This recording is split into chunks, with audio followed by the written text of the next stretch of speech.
Ano bang pag-uusapan natin? Kung paano winidraw o paano ginasta ang pera. Nawawala na doon sa focus eh. Pati yung pagbubuhat ng pera, tinawag yung land bank. Sa land bank naman eh.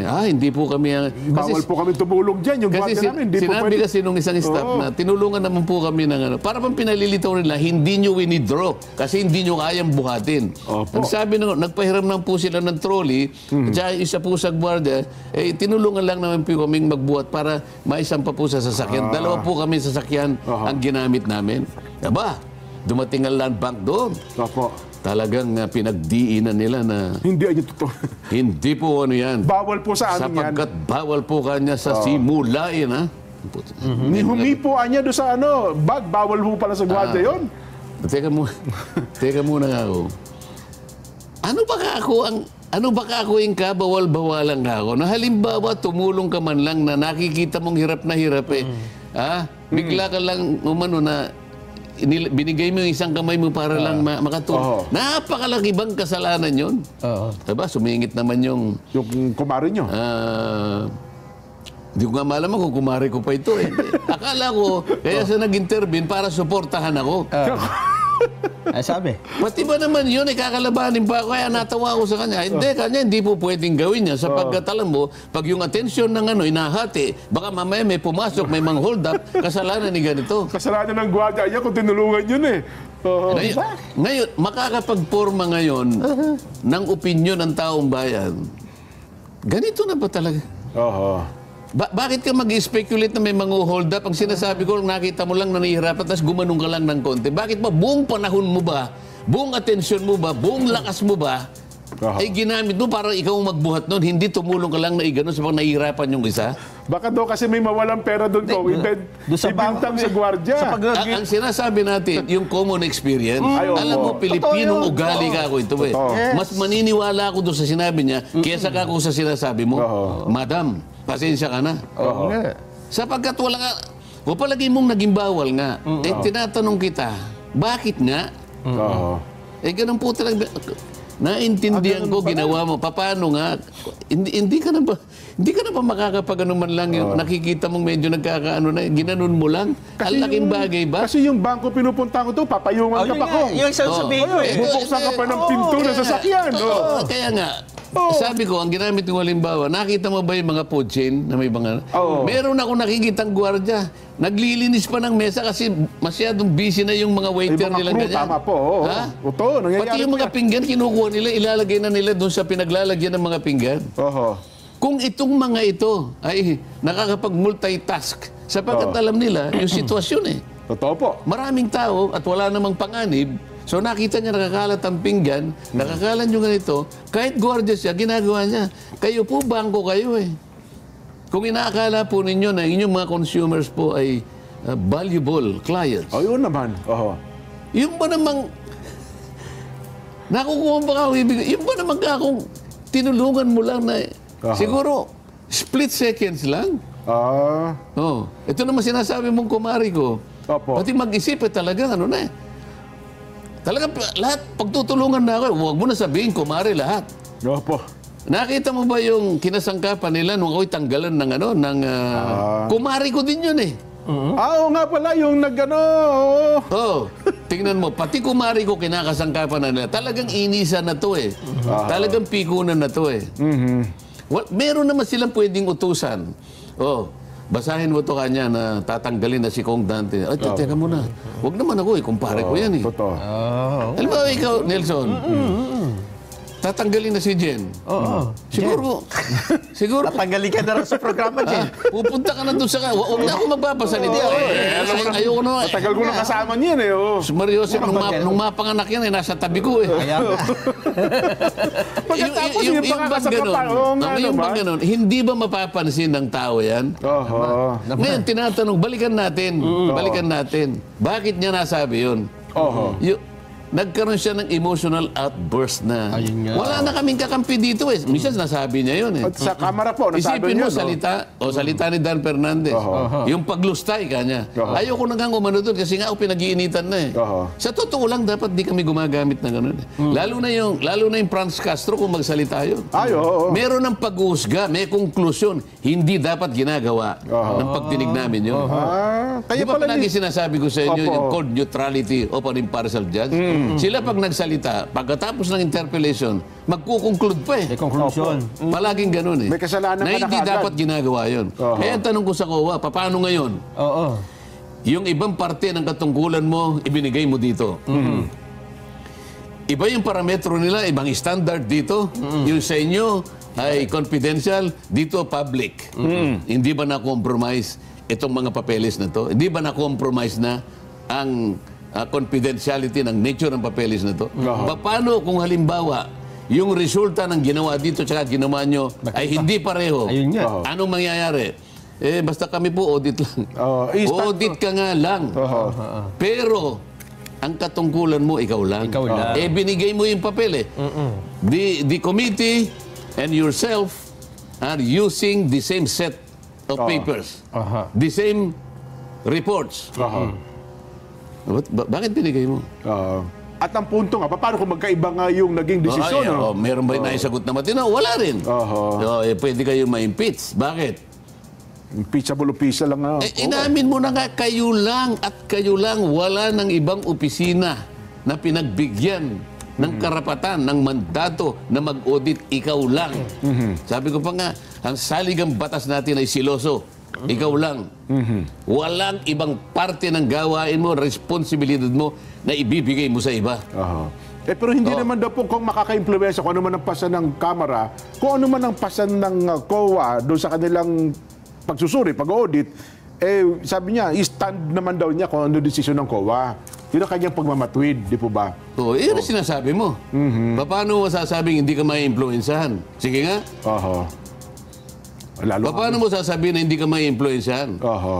Yun nga lang pinatabi. Bigyan nyo kami. Nagbigay kayo kagad. Hindi man lang kayo hindi nyo man lang sinulatan ang House of Representatives.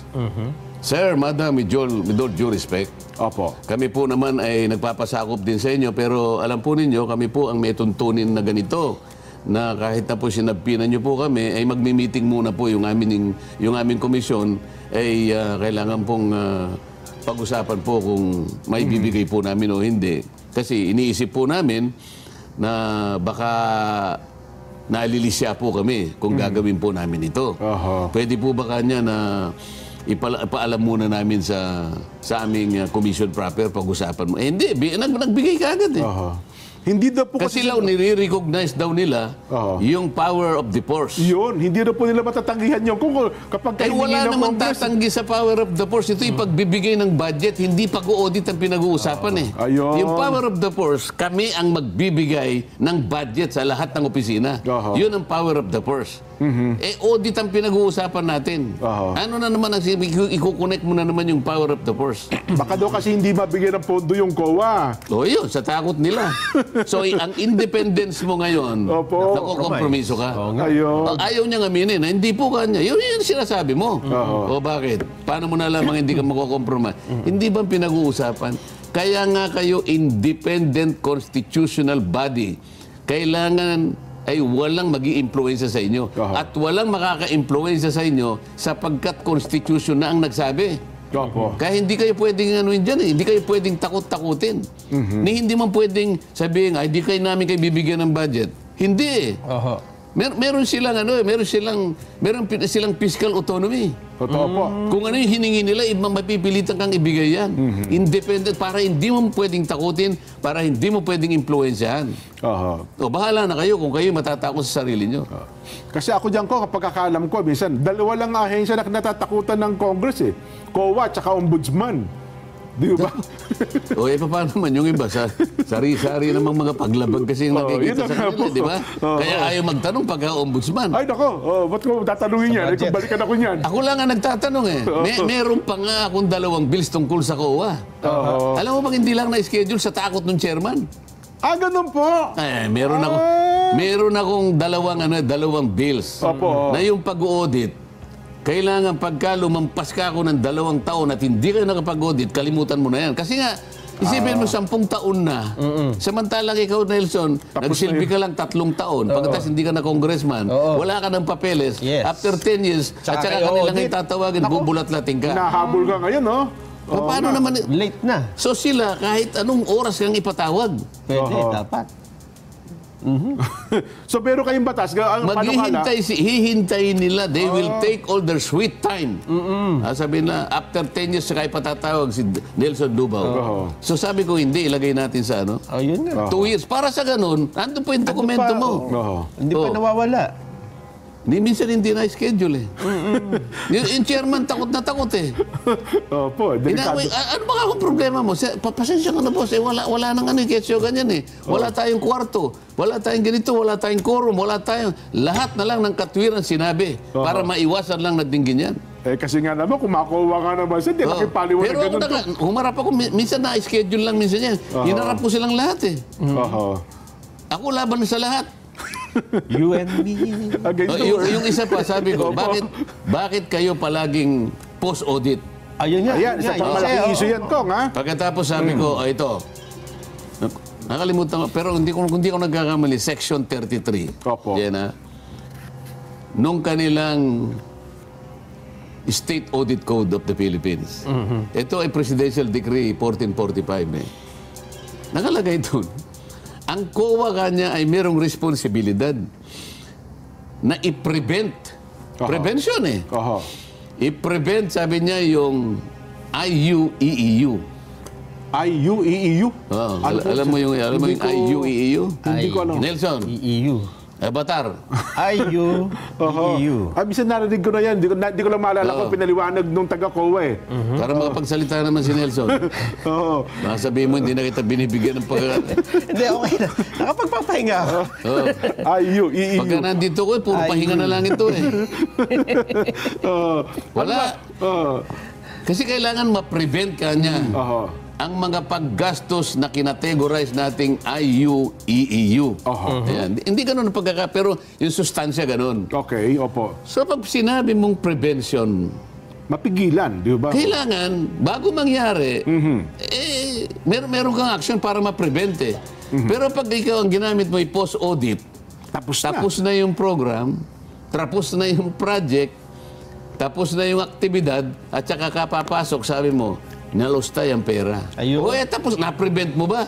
Ay, hindi, nangyari na eh. Na-prevent mo? Hindi na-prevent. Pero yung sinasabi, ito Biblia nila ito.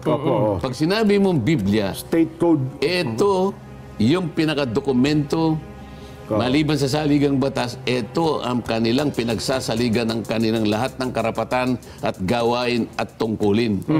Prevention. IUEEU. Irregular. Irregular. Yan. Unnecessary. Unnecessary. Excessive. Excessive. Extravagant. Extravagant. Unconscionable. Unconscionable. Ayun. Yun pala yung lima na yun. Paano mo ngayon ipiprevent? Ano ipiprevent sa Tagalog? Mahadlangan. Mahadlangan, mapigilan. Iwasan. Paano mong mahadlangan ang audit mo, nasa huli ka na? Nangyari na. Nagawa na. Naganap Nangyari na. na eh. Sabi nga nung fait accompli. Moot and academic. Na-schedule ba yung bill ko? Wala ako. Minsan. Kasi yun. Doon ko kasi hinarap eh. Doon kami nagtalo-talo eh. Hindi nila mapangatwiranan yun. Paano nyo ipiprevent kung ang inyong modality post-audit? Sige. Wala. Eh sabi niya, Sir, hindi po nyo pwedeng ipasa yung batas na yan. Under the Constitution, sabi ng kanilang abogado eh, basahin po ninyo kanya yung saligang batas. Dito po nakalagay, ang COA lang po ang exclusive na makagagawa ng kanilang tuntunin sa pag-audit at sa accounting. Okay. Yun ang kanyang katwiran. So, hindi nyo pwedeng pakialaman yun sapat constitutional yan. Teka muna kako, ang ino-audit ko kako yung presidential ang ina-amend ko yung Presidential Decree 1445. Opo. Sino ba kako yung hindi ba kako legislation ito? Sino kako gumawa ng Presidential Decree 1445? Kongreso. Si Pangulong Marcos. Pangulong Marcos nung time nung na yun, panahon na siya opo. nakakagawa ng mga batas. Opo. Oh. So ito'y batas. Tinatayuan mong batas ito. Opo. Sinong mag-amend ng batas? Hindi ba kami? Oho. Opo. O ba't ka ako nagsasabing hindi namin kayang gawin? Pinagkamali mo yung internal rules ninyo. Oho. Ang sinasabi ko, ito, yung natin, lalagyan ko lang ng ano rito, na nang dahil dito sa inyong provision na ito, ipapalitan namin yung post-audit, gawin nating lahat pre-audit. Oho. Para lang luminaw. Oho. Ay, nako. Pero, anyway, Kong, yung... O, balik tayo. Oo. Paano hindi niya masasabi yun? Oho. Yung talaga, baka ipon na pala yung galit sa dibdib niya, Kong, ano? Gaano karami yung naipon na yun? Hindi ko alam. Oho, oho. Hindi ko alam. Kung halimbawa hanggang dito na o higit pa, hindi ko alam. Pero ang tanging alam ko kung saan siya nanggagaling. Tapos nakulong pa yung kanyang chief of staff, di ba? Yung tagpo na yun eh. Yung siya na high blood na naman, itinakbo na naman sa oo ospital. nga pa, yung, Hanggang saan ang kaya ng isang tao? Oho. Ako nga, ka-attend ko lang, pinagtulungan na naman ako eh. Halos mapigon na rin ako, nagtimpi na lang ako eh. Oho, oho. Yung pa kayang buong puwersa ng House of Representatives, may quadcom ka na, may good government ka pa. Oho. At ang dalawang tao lang ang inuusig. Ayun. The Vice President and the father of the Vice President. Oho. Balikan natin yung statement. Opo. Kung ako ay mapatay... Maganda, Jen. Pakinggan natin. Meron ba? Para eksakto. Bago tayo ito. Para malinaw, direkta, baka sabihin nyo, Jen, mali-mali sinasabi mo. Nagkamali ka eh. Pinahanda ko na eh. Pakalimi-limi nga natin. Direk, iparinig mo lang muna yung binanggit ni BP Inday Sara. Sige nga. Huwag kang mag-alala, ma'am, sa security ko. Kasi may kinausap na ako na tao. Sinabi ko sa kanya, kapag pinatay ako, patayin mo si BBM, si Lisa Araneta, at si Martin Romales. No joke. No joke. Nagdilin na ako, ma'am. Pag namatay ako, sabi ko, huwag ka tumigil hanggang hindi mo mapatay sila. And then he said yes. Ayun. Oh. Yung sinabi niya, huwag kang mag-alala, ma'am. Ewan kung sino yung kausap niya. Paano po ito online press con kung parang natanong siya nung isang reporter doon sa online Kaya sinagot niya, huwag kang mag-alala, ma'am. Kasi nga, ang pinanggalingan nito may threat sa buhay niya. Unang-una, tinanggal yung kanyang mga gwardiya, tama? So, ayaw kong debatihin yun. Ayaw kong puntahan yun. Opo. Sinabi niya may threat sa buhay niya. Ngayon, may nagtanong sa kanya, huwag kang mag-alala, ma'am. Sabi niya, dinig na dinig ko. Opo. Para sa ganon, ay mawala yung threat na yon o kaya makounter ang threat na yon. Sinabi niya, nag-hire na rin ako. Pag ako'y napatay. Pag ako'y napatay. Opo. Meron pa siya sinabing, diretso ba si papatayin ko kayong lahat? Iba yun eh. Iba yung pag ako napatay. Pero yung threat na merong laman. Merong laman at buto. Opo. Diyan, tandaan mo to. May lamanod mo to, opo. Walang kondisyon ito, papatayin kita. Okay, opo. Diretsa. Diretsa yan.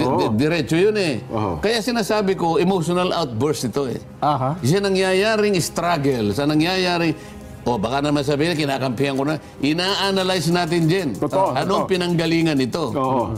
Anong pinanggalingan? Lahat na ng puwersa, lahat na ng kanyon ng House of Representatives nakatutok sa kanya, samantalang yung 349 Aha. na binigyan ng audit observation memo ng COA, tatawa-tawa lang. Nakaligtas sila. Bakit ganun? No, pagkatas may threat sa buhay niya. Itong mga tao niya na araw-araw inuusig ng good government. Ito siguro talaga sumobra na eh. Opo. Nakakulong Yung Yusek Lopez. yung Yusek Lopez. Opo. Akalain mo nagpasinag lang sila ng mga video. Bigla na lang in-extend ng another 5 days ang pagkakakulong. Ano nangyari? Iniiba daw yung tagpo tsaka hindi na naman daw Sinong nag-iba ng nagtagpo? Pinayagan ba yon na matanong man lang kung may kaugnayan sa mga pinalitaw ng mga video? May nakapagsalita ba sa kanya? Meron siyang abogado na magsalita para sa kanya para depensa ng sarili? Wala. Wala po Bigla nun. na lang nag-motion, walang objection, in-approve yun. Kasi hindi ako pwedeng mag-object eh. Kasi daw hindi ako member eh. Hindi ka member yung committee. Kapag hindi ako member, hindi ako pwedeng mag-object. Ganun ang ano nila eh. Ayun. Anong klaseng proseso nangyayari? O ikaw ang vice president. Baka higit pa doon, nasabi mo eh. Mukhang ano. Tanungin mo uli, ano masasabi ko? Opo. May sinabi yung Meron siyang nobela eh. It's about Voltaire. Voltaire. Oh, nakalimutan ko yung babae yung nagsulat. Aha. Okay. Sabi niya, Voltes 5 kasi alam ko. hindi. Yung Voltaire ano yun eh. Isang manunulat na ano talaga yun. Okay po. Okay. Kasing kalibre nila mga kawan yan, mga William Shakespeare. Opo. Kilala ko yan. Sabi nung, hindi si Voltaire ang nagsabi. Yung nagsulat nung kasaysayan ni Voltaire. Isang Okay. babae. I may disagree with what you said. Yun nga. But I will fight to the death your right to say it. Tanong mo sa akin. I may disagree with her. Okay, opo. Pero karapatan niya magsalita eh. Demokrasya tayo eh. Alam niya naman ang consequence, di ba? Yun. Pero ang sabi ng mga taga-DOJ, si Yusek Hindi, kasi pag yan ang pinag-uusapan natin, nalilis tayo sa dapat nating tuntunin eh. Opo. Yan ang ginagawa nila na doon nga napupunta yung yung narrative. Yung usapan. Hindi yun ang narrative eh. Ang pinagmulan nito, bakit siya nagsalita ng ganun? Ayun. Doon tayo dapat. Di ba? At saka yung binabanggit na... Yun na lang mga halimbawa. Binigyan siya ng 5 days. Andun pa sa ospital, binigyan another 5 days. Nasaan ang due process? Ano sinasabi ng saligang batas? Sa due process. The due process. Tasahin mo. Nakakalimutan ko na kung eh. Hindi, nasa Bill of Rights. Alam mo yung pinakamatatag na depensa ng isang tao laban sa lahat ng mga umuusig sa kanya, yun ang Bill of Rights. Opo. Yun ang Di ba? kanyang... No person shall be deprived of life, liberty, or property without due process of law. Liberty, nakakulong. Due process, I-extend niya ng 5 days, hindi man lang natanong, walang nagtanggol sa kanya, nang dahil lamang yung isang congresswoman na talagang mahilig magpakulong, binigyan ng 5 days, sumagot ka agad, is there any objection? No Hearing objection, none, the motion is approved. Ayun, oo nga. Ito na ang pinakamalala na nangyari sa buong kasaysayan ng House of Representatives. Yun ang pagkukulan natin ng atensyon. Hindi yung sinabi ng Vice President. Sapagkat yun ay katapos-tapusan na ng kanya sigurong pagdaramdam. Resulta na wala na sigurong ibang masabi. Nako, oo nga. No? So yun eh, Nelson. resulta Tama. ng matinding pangyayari sa buhay niya. Ang nakalagay pala dito, yung clause na sinasabi nyo na no person shall be deprived of life, liberty, or property without sunod due mo. process. Meron pa. Ito pala kung this clause applies to all levels of government. Oo naman. Hindi, ituloy mo pa yung liberty or property without due process of law. Meron pa kasunod na statement. Iba to nakita ko. Sige, hanapin mo ulit. Tuloy mo dyan. Tuloy mo. Well, dun ho sa pangyayari ito ngayon, Kong, ang... Anong pangyayari? Doon sa pinag-uusapan natin, di ba? Alin doon? Baka babalik ka na naman doon. Ayaw ko doon dito ka bumalik. Doon sa sinasabi ko. Sa due process. Hindi. Yung ipinupunto po kasi ni BP Inday, wala kasi kami kakampi rito eh. Baka sobra-sobra na ginagawa ninyo. Wala nga siya. Sino bang kakampi niya? Ako lang, hindi ako kakampi niya eh. Ako lang pinalilitaw nilang kakampi sapagkat ako sumasalig lang ako doon sa tama. Yun. Kaya napagkakamalan ako na may kinakampihan. Ang kinakampihan ko yung tama. Ayaw naman nilang pakinggan ng tama. Kaya lumilitaw akong kontrabida. Ito ko, no person shall be deprived of life, liberty, or property without due process of law, nor shall any person be denied the equal protection of the law. Ayan. No person shall be denied the equal protection of law. Wala siyang abogado. Nakaratay sa ospital. Nag-motion isang congresswoman nang palagi niyang iniisip ay magpakulong na lang ng tao nang walang katwiran. Ay, hindi mo nakita, tuwan-tuwa siya nung naipakulong niya noon. Nakipag-fist bump pa eh. Sasayaw-sayaw pa eh. Kulong na niya. Meron bang ganito? Ikaw ba natutuwa ka? Halimbawa, Congressman Nelson, Congressman Jen. Ginawa natin yon alang-alang doon sa pagsisikap natin na kaya lang natin gagamitin yung contempt power ng Congress sapagkat walang isang taong makapagbibigay sa atin ng tulong para makumpleto itong ating panukalang batas. Ito lang, wala nang iba. Kaya mapipilitan tayo na i-contempt pag hindi sa sumagot. Yun ang kondisyon nun eh.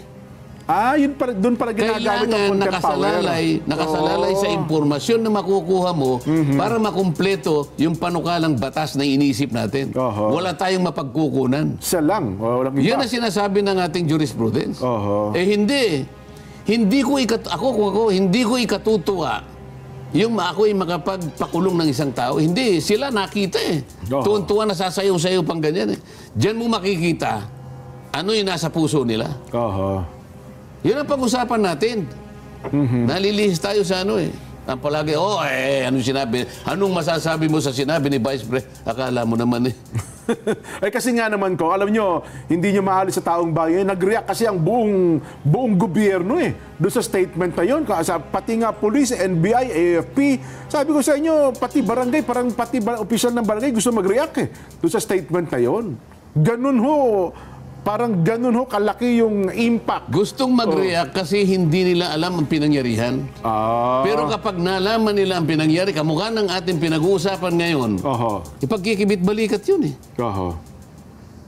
Ano ang natural reaction ng isang tao na kumbaga sa daga o pusa na talagang nasukol na at sa palagang lahat ng kanyon, sabi ko nga, ay nakatutok sa kanya, kahit papaano mangangagat eh. Ay, usapan naman ho.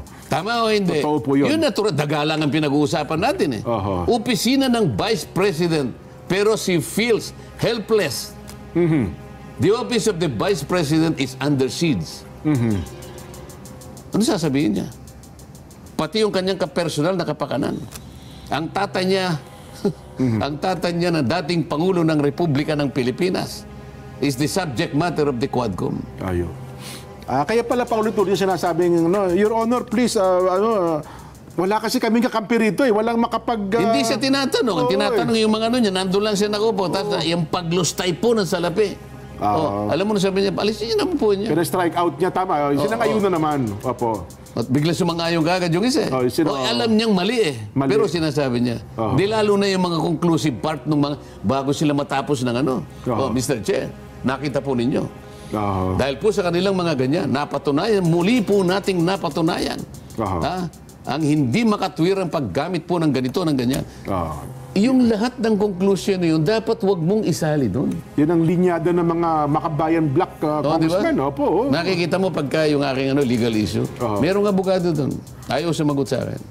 Alam nila yung katwiran eh. So sasabihin nila, hindi kami kikibo. Ang kikibo, yung hindi abogado. Nakita mo yung isang makabayan? Pinipilit niya nung pinigilan ko na hindi man po pwede ka yung hypothetical. Hindi po, paano kung hindi po tayo gagawa ng sitwasyon eh, bla bla bla bla bla, paano po tayo makagagawa ng batas? Mr. Chair, nakita mo, because he's a non-lawyer, he insists on something that should not be done in the first place. Kaya pala isang Tapos nakatingin siya sa akin na gano'n. Kaya pala yung isang abogado na tao din ng OBP, your question is hypothetical po ba? Parang lagi niyang binibigyan ng punto yon. Yes, hypothetical question po ito. Kaya kung halimbawa yung tunay na korte dyan, lahat ng mayo walang hindi po pwede ako yung defense counsel. Wala lulusot doon kahit isa. Objection agad. Sasabihin ko yun. Ngayon pa sasabihin ko na, lahat ng mga tanong na yun, walang lulusot. Ito, meron kayong binabanggit kanina. Yung dating senador magbibigay ng matrix. Tatanggapin ba ng Quadcom? Na-validate ba yun? Binigyan ba ng kopya yung kung sino yung dapat bigyan? Na ano ba yun? Meron ba nagpatibay, nagpatunay yung mga signatures, nandun ba yun? So pagkatapos, i-confront mo yung dating presidente sa isang bagay na hearsay? Pagka hearsay, baliwala eh. It's a piece of paper. O i-confront mo naman ang Pangulo dahil sa matrix na yun. Sino ba itong taong ito? Kaya pala yun ang kinakatwiran niya nung si Pangulo Duterte. So halimbawa, ito yung Mr. Chair, I am presenting to this Quadcom the blah blah blah and blah blah blah. Ano, validated? Is this gospel truth? O sasabihin ng abogado, Mr. Chair, Your Honor, objection. Sino nagpapatunay ng papel na yan? Mga ebidensya mo, di ba? That's a scrap of paper, Your Honor. Pero sa Quadcom... Ano sasagot ng court? Sustain. Ibig sabihin, tama ka. Tama. Hindi tatanggapin yon. Paano tatanggapin yun? Bigla na lang dumating. Para bang papel nang galing sa langit, bigla ngayong napunta rito, ipipresent dito. Meron ba naman ganun? Pero sa Quadcom, Kong, tinatanggap po kasi yun ng Kongreso. No, yun ang nga sinasabi natin. Di ba? Yan ang sinasabi natin. Napagtalunan na natin ito eh. Lahat tinatanggap, kay basura tinatanggap. Pagkatapos ka mo, ikaw yata yung nagsabi, meron naman kanyang transcript eh. O sige. O ano yung transcript? Basura ang pinagkunan, pati transcript basura. Tatanggapin ng ICC. Anong sabi natin? O, kung inutil ang ICC, tanggapin niya. Sana naman, hindi sila inutil, Kong. At naiintindihan nila yung proseso ng takbo ng hukuman nila. Hindi, inutil din. Ako naman, Kong, naniniwala. Baka naman hindi. Ha? Baka naman hindi. Baka hindi. Palagay ko ito na bigyan ng ticket papunta nun. Papunta akong din Netherlands eh. Ay, nako. Break muna, Kong. Talaga naman.